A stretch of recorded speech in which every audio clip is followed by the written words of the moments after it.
Bienvenue à tous, Steve Nadir au micro du 14h de Radio J. C'est un plaisir de vous retrouver. Au sommaire, le direct de Jérusalem, le grand entretien sur les tests avec la biologiste Caroline Gusmuth et la chronique Israël Business. Un 14h à suivre sur les sites et applications de Radio J. Tout de suite, on fait le point sur les dernières nouvelles avec le journal Gabriel Attal. Bonjour. Bonjour Steve. Le couvre-feu dans une quarantaine de villes en Israël a été approuvé ce matin. Il prendra effet à partir de 19h ce soir jusqu'à 5h du matin. Les villes concernées sont les villes dites rouges. Plusieurs restrictions seront mises en place, dont l'interdiction de se déplacer à plus de 500 mètres de son domicile. Les commerces non essentiels seront fermés. Les rassemblements seront également limités à 10 personnes en intérieur et 20 en extérieur. Et Netivot, Nazareth, Elad, Bnei Brak, Beitar Illit, certains quartiers de Beth Shemesh font partie des zones désignées par le gouvernement. Le numéro 2 du ministère israélien de la Santé a déclaré qu'un confinement total était toujours sur la table. Itamar Grotto a ajouté qu'il fallait tester l'efficacité du couvre-feu sur les villes hautement infectées, mais qu'il ne suffirait pas à lui seul pour arrêter la propagation du virus. Nous pensons qu'il serait sage d'organiser des célébrations de vacances avec les membres de la famille immédiate et en groupe ne comptant pas plus de 20 personnes, a souligné le professeur. Il a également ajouté que des restrictions de voyage pourraient être nécessaires. Et dans ce contexte, un nouveau record de cas positifs a été enregistré en Israël. Plus de 3400 nouveaux cas ont été recensés par le ministère de la Santé. L'État hébreu compte près de 28 000 cas actifs, dont 467 dans un état grave et 134 sous respirateur. 1031 personnes sont décédées de la Covid-19 depuis le début de la pandémie. C'est l'un des hommes importants de la lutte contre le coronavirus en Israël. Le professeur Roni Gamzou a affirmé que les vacances ne seront pas ordinaires cette année en Israël. Le coordinateur coronavirus du pays a ajouté « Nous voulons s'abstenir d'organiser des rassemblements et des repas de famille en masse ». Le professeur israélien a aussi défendu son programme de feu de signalisation. C'est un outil puissant pour gérer la pandémie. Cela ne réduit pas le taux d'infection, mais cela change le dialogue. Au lieu de faire face à la pandémie à l'échelle nationale, vous incitez les municipalités à se battre pour leur ville, a ajouté Roni Gamzou. L'affaire fait grand bruit en Israël depuis hier soir. Des officiers de police supérieurs et le procureur de l'État auraient dissimulé un grave conflit d'intérêts autour d'une enquête concernant le Premier ministre Benjamin Netanyahou. Une révélation de la chaîne israélienne 12. Des responsables judiciaires israéliens ont déposé une plainte auprès du contrôleur de l'État ces derniers jours. Ces responsables affirment qu'Avi Rotenberg a caché à ses supérieurs qu'il entretenait en 2016 une relation extra-conjugale avec Judy Nir Moses, la sœur d'Arnon Moses, le propriétaire du Yediot Aharonot. Les révélations de Channel 12 s'appuient sur des documents internes de la police relatant qu'Avi Rotenberg avait nié les rumeurs sur sa relation avec Judy Moses et déclaré qu'il n'existait aucun conflit d'intérêts. Un mot de défense dans ce journal maintenant. Taïwan va envoyer une délégation militaire en Israël afin de se renseigner sur ses systèmes de mobilisation de réserve. Le pays asiatique s'efforce d'améliorer sa préparation militaire. La visite d'une semaine de représentants de l'armée et des groupes de réflexion entre juillet et septembre de l'année prochaine se concentrera sur l'organisation, la mobilisation, le déploiement et les salaires des réservistes de Tsahal, selon le Liberty Times. Le gouvernement taïwanais a annoncé aussi qu'il augmenterait le budget défense de 10% et réformerait les forces militaires et de réserve alors que les tensions avec la Chine s'accentuent. Le Liban maintenant, le Hezbollah a stocké du nitrate d'ammonium en Allemagne pour préparer des attaques dans le monde. C'est ce qu'a déclaré le ministre de l'Intérieur du Land de Bade-Württemberg. Les blocs réfrigérants stockés ont été sortis d'Allemagne en 2016, a ajouté le ministre. Il n'y a aucune découverte ou indication que le stockage local des emballages froids est lié au stockage dans le port de Beyrouth, a-t-il cependant ajouté. L'actualité en France maintenant, 5e jour du procès des attentats de janvier 2015, Gabriel. Après s'être prononcée sur la demande de remise en liberté du principal accusé, la cour d'assises entend plusieurs parties civiles aujourd'hui liées à la tuerie de Charlie Hebdo, survivants, témoins et proches des victimes. Cet après-midi, la dessinatrice Coco, qui avait été forcée par les frères Kouachi à taper le code d'entrée de la rédaction le 7 janvier, et l'ancienne chroniqueuse judiciaire Sigolène Vinson, épargnée par les terroristes, viendront notamment notamment témoigné à la barre. Politique, Emmanuel Macron était en visite ce matin dans un lycée professionnel en Auvergne pour revenir sur l'égalité des chances. Le président français souhaite promouvoir les dispositifs en faveur de l'égalité des chances des jeunes issus de milieux défavorisés. Le chef de l'État a promis que le dispositif cordé de la réussite aidant les jeunes à accéder à l'enseignement supérieur et aux filières sélectives passerait de 80 000 à 200 000 places. Deuxième élément de cette rentrée, c'est booster nos fameux campus d'excellence.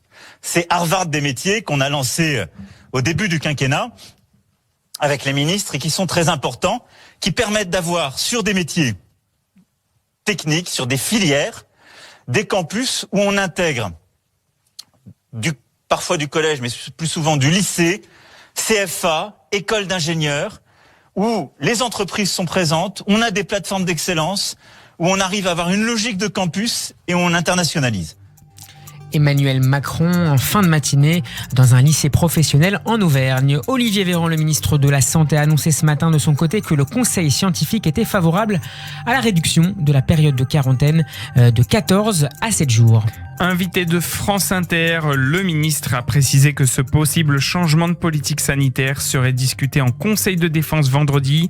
On est davantage contagieux dans les 5 premiers jours qui suivent les symptômes ou la possibilité d'un test, a expliqué Olivier Véran, pour justifier cette réflexion sur la durée de la quarantaine imposée aux malades et aux cas contacts. Alors que je l'avais saisi sur cette question-là, et le conseil scientifique est favorable à ce qu'on puisse demain, quand je dis demain, c'est pas stricto sensu demain, réduire la période de mise à l'abri dans un certain nombre de situations et de passer de 14 à 7 jours. Pourquoi ? Non pas pour des raisons de priorisation économique, tout simplement parce que on est plus contagieux, on est davantage contagieux dans les 5 premiers jours, ou qui suivent les symptômes, ou qui suivent la positivité d'un test. Et ensuite, cette contagiosité diminue de façon très importante. Et au-delà d'une semaine, elle est très faible. Elle demeure, mais elle est très faible. C'était Olivier Véran ce matin chez nos confrères de France Inter, Gabriel. Et le Conseil de défense se penchera aussi sur d'éventuelles nouvelles mesures dans les Bouches-du-Rhône, qui connaît le taux de nouveaux cas le plus élevé de France, a indiqué Olivier Véran. À Marseille, il y a un sujet de sensibilité particulière et donc il faut pouvoir prendre toutes les bonnes mesures. C'est l'objet du Conseil de défense, notamment, a-t-il déclaré. On part aux États-Unis maintenant, à moins de 2 mois de l'élection présidentielle. Le ton est encore monté entre Donald Trump et Joe Biden. Stupide contre lâche, les deux candidats ont échangé de vives critiques. La dernière étape de la campagne est lancée. Le président et son challenger se sont rendus dans 2 États appelés à jouer un rôle clé le 3 novembre, le Wisconsin et la Pennsylvanie. Biden veut livrer notre pays au virus, ils veulent livrer nos familles aux violentes hordes d'extrême gauche et il veut livrer nos emplois à la Chine, a lancé l'ancien magnat de l'immobilier. Donald Trump a été trop lâche pour s'attaquer au Covid car il craignait une chute de la bourse, lui a répondu l'ex-vice-président de Barack Obama. Et puis du sport pour terminer ce bulletin d'information. Alors que l'équipe de France de football affronte ce soir la Croatie, Kylian Mbappé a été testé positif au nouveau coronavirus. L'attaquant du Paris Saint-Germain a donc dû déclarer forfait pour la rencontre, qu'autant pour la Ligue des Nations. Après Neymar et Di Maria notamment, c'est le 7e joueur du club de la capitale qui est testé positif à la Covid-19. Le directeur sportif du club, Leonardo, était furieux hier soir sur RMC d'avoir appris ce nouveau cas de contamination via la presse. Je le trouve complètement inacceptable. C'est inacceptable qu'on apprenne par la presse qu'on a un autre joueur positif, et on sait par la presse une situation comme ça. Le directeur sportif du Paris Saint-Germain, Leonardo, chez nos confrères de RMC. Le football, Gabriel, n'est pas le seul concerné. En effet, Steve, le directeur du Tour de France, Christian Prudhomme, a aussi été testé positif aujourd'hui au coronavirus. Merci Gabriel Attal. On part tout de suite en Israël où nous attend notre correspondante permanente, 14h09 sur Radio J, désormais synonyme de Pascal Sunshine. Bonjour Pascal. Bonjour Steve. On vous retrouve comme tous les jours pour votre direct de Jérusalem. Pascal, on revient cet après-midi sur les tensions politiques dans le pays autour de la gestion de la 2e vague de nouveau coronavirus. La liste des 40 villes classées en zone rouge qui feront l'objet d'un couvre-feu nocturne à partir de ce soir a été rendue publique ce matin. À l'origine, cette décision aurait dû être appliquée dès hier soir. Comment expliquer donc, Pascal, ce retard à l'allumage ? Un retard à l'allumage, en fait, en plusieurs étapes, parce que cette affaire dure déjà, en réalité, depuis plus de 3 jours, puisqu'au départ, déjà dès la fin de la semaine dernière, il était question de mettre sous confinement total 8 des 30 localités, des 30 localités dans la catégorie rouge de la carte israélienne. C'était le projet de départ, projet qui, évidemment, étant donné que ces 8 localités étaient principalement, d'une part, des localités arabes, mais aussi des localités juives ultra-orthodoxes. Ce sont ces dernières, leurs élus en particulier, qui ont protesté et qui se sont tenus vraiment vent debout contre la décision annoncée ou attendue du gouvernement, et qui ont donc obligé Benyamin Netanyahou à faire machine arrière. Et donc, au lieu d'avoir 8 villes en confinement total, on en a 40 sous couvre-feu à partir de ce soir 19h. Et parmi elles, d'ailleurs, les localités ultra-orthodoxes et les localités arabes qu'on connaissait, mais aussi des quartiers de villes, disons, à population plus variée, comme Ashdod, Ashkelon, Eilat et Jérusalem.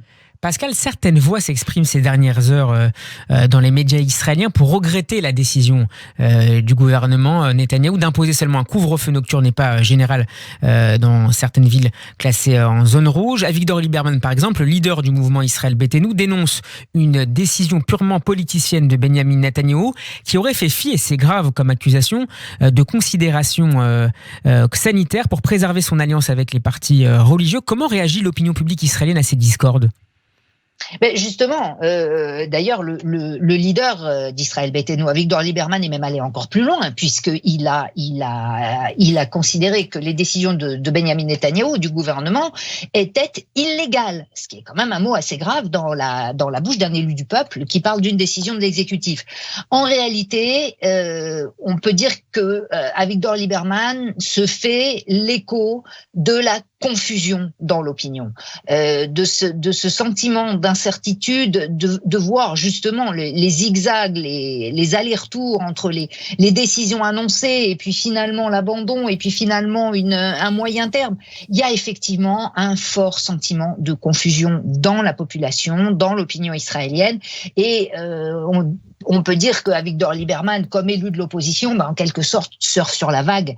Il sert de baromètre, mais en même temps, il donne de la voix, sachant que de toute façon, ces accusations n'auront pas de conséquences pour lui puisqu'il n'est pas au pouvoir. D'ailleurs, dès hier, le Premier ministre Netanyahou avait adressé une lettre aux 4 chefs de partis d'opposition en les accusant tout simplement de porter atteinte à la lutte de l'État d'Israël contre le virus du corona et d'encourager à l'anarchie. Donc, on a un ton qui monte entre l'opposition et la majorité et qui est d'abord le reflet d'une grande confusion de l'opinion israélienne. Des divisions qui se répercutent également au niveau local. Pascal, ce matin, le ministre de l'Intérieur et chef du parti Chasse, Aryeh Deri, a voté contre ce plan. Plusieurs maires de municipalités, notamment celui de Jérusalem, Moshe Leon, contestent la véracité des données sur lesquelles s'appuie le professeur Roni Gamzou, le coordinateur national de la lutte contre la Covid-19, pour instaurer justement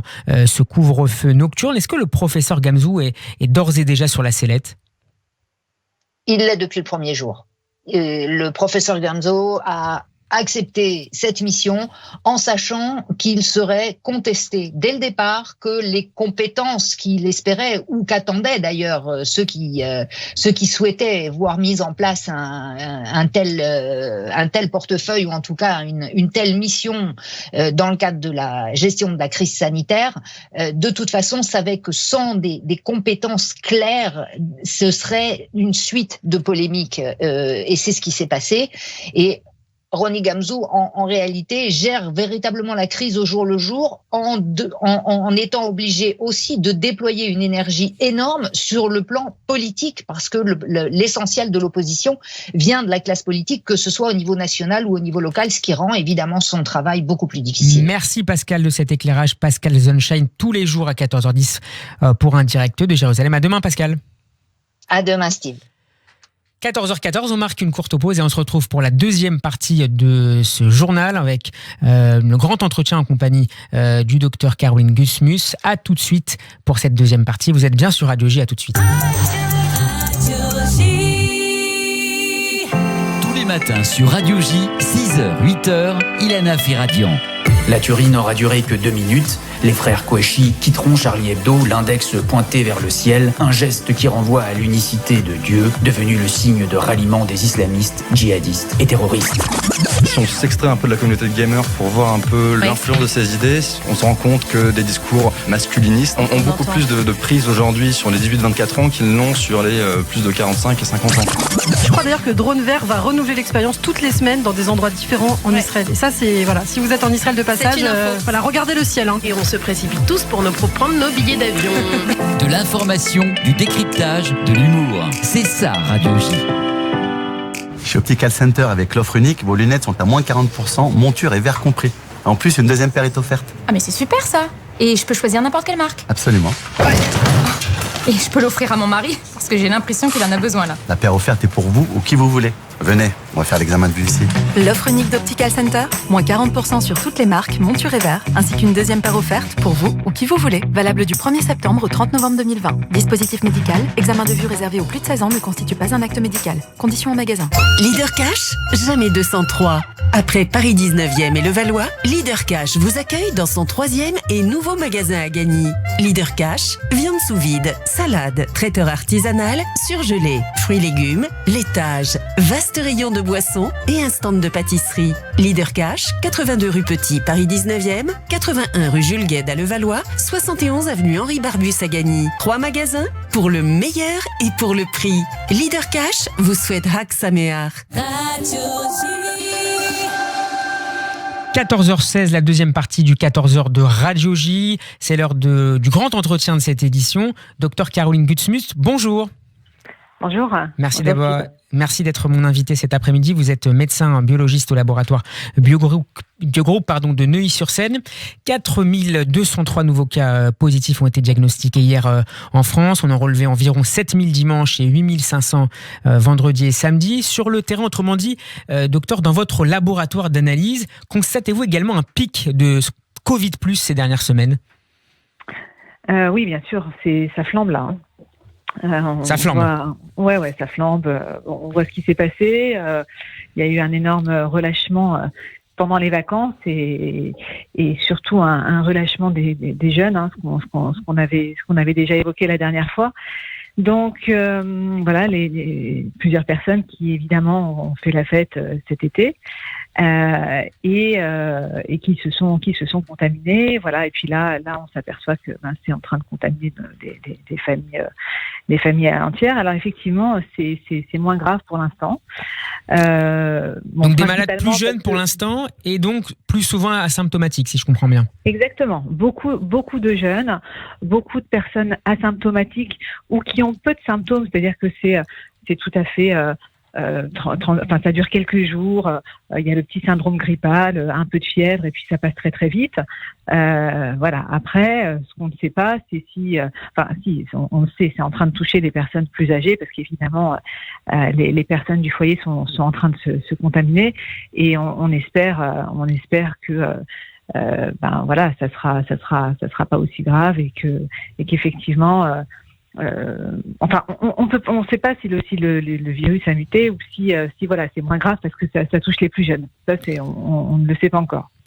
Dans le cadre de la politique du gouvernement, les tests sont évidemment centraux. Le ministre de la Santé, Olivier Véran, a fixé comme objectif 1 million de tests par semaine. Est-ce que les laboratoires sont au bord de la saturation ? Et est-ce que, double question, devrait-on établir une priorisation dans les tests ? Alors, elle existe, la priorisation.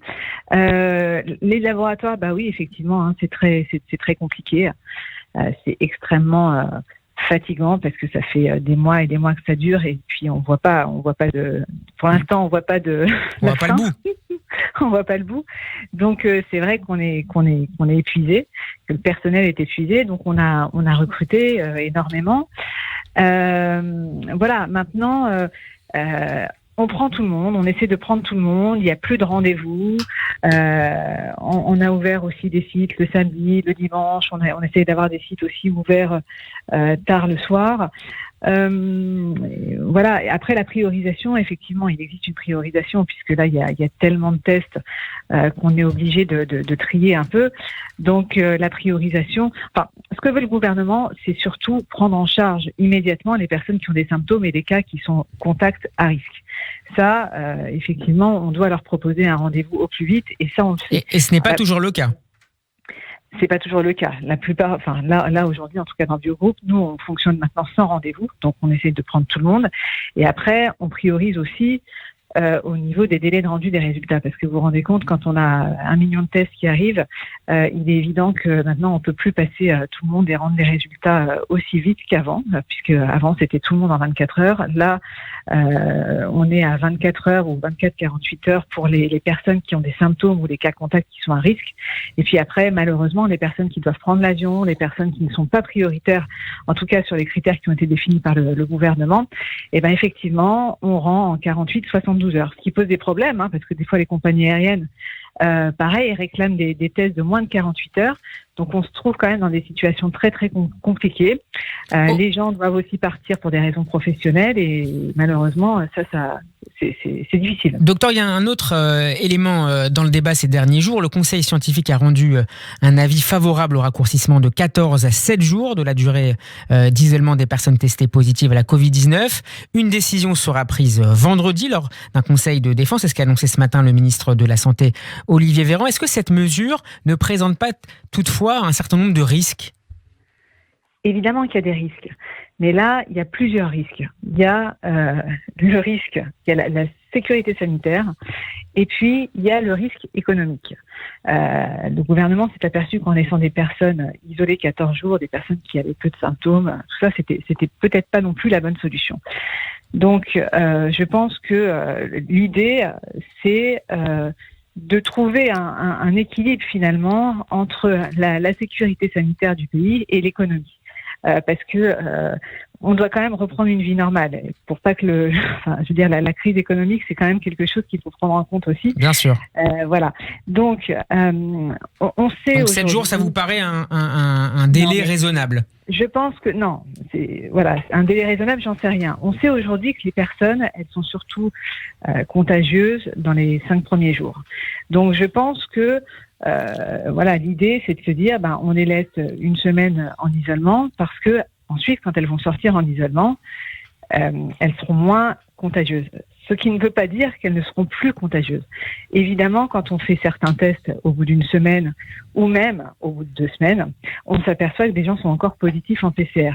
On est incapable de dire si les gens encore positifs en PCR 2 semaines après, ce sont des gens qui sont très contagieux ou pas. En tout cas, c'est des gens qui sont porteurs du virus, donc on ne peut pas non plus l'éliminer. Mais après, il y a une balance à faire. Il y a un risque et on diminue le risque quand même de transmission en essayant de ne pas faire sombrer le pays dans la crise économique. Merci beaucoup, Dr Caroline Gutschmuth, d'avoir été mon invitée cet après-midi. Je rappelle que vous êtes médecin biologiste au laboratoire Biogroupe de Neuilly-sur-Seine. Bel après-midi et à bientôt sur Radio J. Merci Steve, au revoir. Au revoir. Tout autre chose maintenant, cela fait 38 ans que l'attentat de la rue des Rosiers a eu lieu. Le Parisien a sorti hier des révélations concernant un deal extrêmement troublant entre le gouvernement et le groupe terroriste palestinien à l'origine de cet attentat. C'est votre histoire du jour, Gabriel. Cet attentat à Paris avait fait 6 morts et 22 blessés le 9 août 1982. Vous vous en souvenez peut-être du début du journal télévisé du soir d'Antenne 2, quelques heures après l'attentat. Bonsoir, les images que vous découvrez en même temps que nous, c'est en direct de la rue des Rosiers. Vous le savez, ce midi, un attentat a provoqué la mort de 6 personnes et fait 12 blessés. C'est l'arrivée du président de la République que nous tentons de vous montrer actuellement. Vous voyez le déploiement de force, car il y a quelques minutes, il y a eu une manifestation spontanée, criant notamment François Mitterrand complice de cet attentat, journaliste assassin. Il faut dire que l'atmosphère sur place, rue des Rosiers, est très tendue, voire très agressive, à l'égard des représentants de la presse, à l'égard des policiers. Un policier a été blessé récemment. Selon le Parisien, un marché non écrit a été conclu à l'époque avec le groupe terroriste Abu Nidal, leur garantissant l'absence de poursuite en France en échange de leur engagement à ne plus y commettre d'attentats. Des documents en provenance des archives de Matignon, précisément du cabinet de Michel Rocard, et versés au dossier d'instruction, sont venus accréditer l'existence d'un tel accord. Parmi ces documents, un compte-rendu d'un entretien avec le Fatah Conseil révolutionnaire, l'autre nom du groupe Abu Nidal datant d'octobre 1985 et qui évoque noir sur blanc un accord passé avec le groupe terroriste et qui s'insurge du non-respect des engagements antérieurs de la France. Dans cette affaire, 4 suspects sont toujours réclamés par la justice française. 2 sont réfugiés en Jordanie et 1 en Norvège. Merci Gabriel Attal. 14h25, l'heure de retrouver comme tous les mardis la chronique Israël Business. Bonjour cher Eric Lewin. Bonjour cher Steve, bonjour Gabriel. Et on continue à évoquer la Covid-19 dont les effets économiques sont majeurs. Les États sont mis à rude épreuve sur le plan budgétaire et Israël évidemment n'échappe pas à la règle. Oui, avec les cas de Covid qui se confirment, qui se multiplient, le déficit budgétaire continue de se creuser. Il atteignait fin août 8,1% du PIB contre 7,2% fin juillet et seulement 3,1% fin février avant le début de cette pandémie. Il pourra en fin d'année atteindre entre 10% et 11% du PIB, ce qui montre une nette dégradation des finances publiques. La grande problématique, c'est qu'il y a une entreprise sur 5 en Israël qui ne survivra pas si la pandémie dure encore 3 mois. Ce qui veut dire quand même qu'il faudra financer tout ça. Il faudra qu'Israël aide. Pour l'instant, il a déjà des futurs chômeurs et surtout des futures entreprises en dépôt de bilan. Alors d'ores et déjà, Israël a donné 14 milliards de shekels au mois d'août dans l'économie. Et depuis le début de la crise, c'est environ 35 milliards de shekels. Ça fait 9 milliards d'euros. Il faudra sans doute aller plus loin. Il faut dire que tous les pays sont logés à la même enseigne. Vous avez vu qu'il y a eu un grand plan de relance en France, qu'on appelle un plan d'investissement de 100 milliards. Bien, nous, en France, on est au-dessus d'Israël. On est avec un déficit budgétaire de 11,4%. Mais on n'est pas du tout dans le même cas de figure, puisqu'en France, on aide beaucoup plus, notamment les indépendants qui souffrent en Israël, puisque la catégorie la plus visée, celle qui a le plus de problèmes, ce sont tous ces indépendants qui ont vraiment l'impression d'être les laissés pour compte de la crise en Israël. Eric, on revient régulièrement dans cette chronique sur les introductions en bourse des sociétés israéliennes. Une fois n'est pas coutume, zoom aujourd'hui sur une opération, non pas sur le Nasdaq américain, mais sur le TASE ou le Tel Aviv Stock Exchange. Oui, on parle pas beaucoup de cet indice israélien qui est considéré comme un petit peu mineur, parce que c'est vrai que si vous avez une grosse entreprise, mon cher Steve, ce que je vous souhaite, si vous arrêtez le journalisme, vous irez plus facilement au Nasdaq que sur Tel Aviv. Pourtant, la société qui s'est introduite s'appelle Israel Shipyards. C'est l'un des plus grands chantiers navals et ateliers de réparation en Méditerranée. Création en 1959, basé à Haïfa, assez normal quand on connaît la vitalité du port de Haïfa. Alors la société vient de lever en bourse 340 millions de shekels, ça fait 85 millions d'euros. La demande était 2 fois supérieure et tous les grands fonds israéliens ont participé à cette opération. La société vaut 425 millions d'euros, ce qui est une capitalisation très importante pour la bourse de Tel Aviv. Alors un mot commercial, en fait, pour bien comprendre, par exemple, en mai dernier, la Grèce a signé un contrat avec Israël pour moderniser sa flotte militaire avec la construction de corvettes de prochaine génération. Où seront-ils construits? Sur ce fameux chantier du groupe israélien Israel Shipyards. Ceci étant dit, Eric, le Nasdaq a encore été très actif cette semaine avec l'apparition de la société israélienne Payne Reform. Oui, alors c'est assez intéressant. C'est une société qui est basée à Herzliya et en fait c'est une biotech. Elle est spécialisée sur le soulagement de la douleur post-opératoire, c'est-à-dire après les opérations. 23 millions de dollars de levée de fonds, ce qui fait 70 millions de shekels. Alors par contre, le parcours est un peu compliqué. Elle a été introduite à 8 dollars et l'action ne vaut plus que 6,70 $. Pourquoi? D'abord, il y a un fort mouvement de baisse en ce moment sur le Nasdaq, ça ne vous a pas échappé, qui a dû perdre entre 10 et 15%. Lié à la Covid-19. Lié à la Covid-19, lié aussi surtout, c'est pas le sujet de la chronique, mais à la survalorisation de certaines sociétés. Une société par exemple comme Tesla vaut en bourse 200 fois son chiffre d'affaires, ce qui est un peu cher. Apple est également très cher et puis le Nasdaq est un marché qui gagne 30% en l'espace d'un an. Donc le marché est assez cher. Donc 2 raisons. Donc je le disais, le Nasdaq c'est peut-être pas la meilleure façon, le meilleur moment pour s'introduire. Et puis la société, on est dans le monde des biotechnologies. Ils sont simplement en phase 2 pour bien faire comprendre à nos auditeurs comment ça se passe. Avant de créer un médicament, il faut en général entre le moment où vous décidez de le créer et le moment où il est lancé sur le marché 10 ans. Une phase 1, c'est c'est la plus facile. La phase 2, vous avez un peu plus de patients. Par contre, quand vous êtes en phase 3, il faut vraiment un échantillon énorme de patients pour que les autorités, soit européennes, soit américaines, vous donnent le visa. Le problème, c'est qu'on est simplement en phase 2 pour cette société. Donc, on est loin avant qu'il y ait de médicaments. Ça coûte beaucoup d'argent. Et donc, les biotechnologiques, de toute façon, sont des actions ultra risquées. Moi, je donne pas du tout de conseils sur Radio J. J'en donne sur d'autres médias. Mais franchement, il faut faire très, très attention avec ce monde des biotech parce qu'on est quand même dans des paris assez risqués, mon cher Steve. Merci de ces conseils, Eric. Israël Business, tous les mardis dans le 14h de Radio J. Eric Lewin, merci et à la semaine prochaine. On va terminer en musique cette demi-heure, c'est le coup de cœur du 14h et c'est une chanson assez singulière que j'aimerais partager avec vous aujourd'hui, interprétée par Shlomi Shabbat et la future représentante d'Israël au concours de l'Eurovision, Eden Allen. Le titre affiche sa solidarité à l'endroit d'Avera Menkitsou, ce jeune Israélien d'origine éthiopienne est détenu par le Hamas depuis 6 ans, vous le savez, après avoir traversé la frontière séparant Israël de la bande de Gaza. La chanteuse Eden Allen est elle-même d'origine éthiopienne. Ma'ata Over, qu'est-ce que tu traverses? On aura compris la polysémie du titre.